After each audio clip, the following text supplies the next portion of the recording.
Hello everyone and welcome. In this video I'm going to walk you through how to pay Shopify plan with debit card.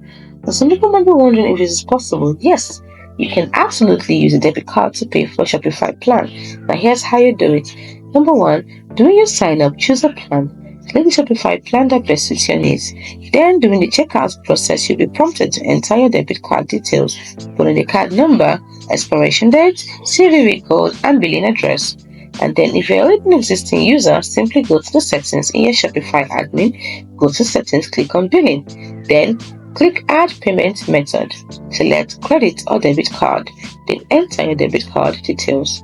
It is important to note that your debit card should ensure that your debit card supports online transaction and international payments if applicable. Some debit cards may have limitations on recurring payments, so check this out before you use a debit card. Next, Shopify will typically send you a confirmation email after successfully adding your debit card. If you encounter any issues or have specific questions, you can simply contact Shopify support for assistance.